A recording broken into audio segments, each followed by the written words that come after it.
هذه القصيدة قصيدة رثاء في الشيخ بندر بن سالم الطريسي، وهو فقيد قبيلة الطرسان وقبيلة حرب عامة. أعزيك يا ماجد وياصل عزايد عار، وعزي أحفاد الشيخ سالم بن صنيتان، وعزي رجال الطيب والمرجلة والكار، وعزي قبيلة حرب، وعزي الطرسان، فقد الشجيع الشهم والصارم البتار، كريم السجايا بندر مهيب الشجعان، فقد الشجيع الشهم والصارم البتار، كريم السجايا بندر مهيب الشجعان، فقدنا رجل هيبه وقيمه له مقدار، وعند القبيلة ما يعوض بأي ثمان. فقدنا رجل هيبه وله قيمه ومقدار، وعند القبيلة ما يعوض بأي ثمان.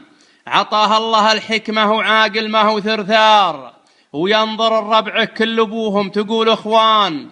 عطاها الله الحكمة وعاقل ما هو ثرثار، وينظر الربع كل أبوهم تقول أخوان. اي والله جبل شامخ ضاهي جبل سنجار، بعقله وثقله والمعاني لها برهان.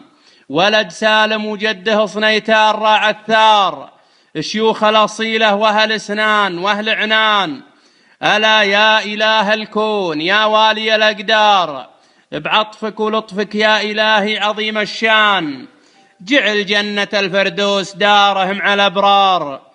برحمتك يا معبود يا رب يا رحمن، جعل جنة الفردوس دارهم على الأبرار. برحمتك يا معبود يا رب يا رحمن. عبد الرحمن بن صنهات بن حجاج الطريسي.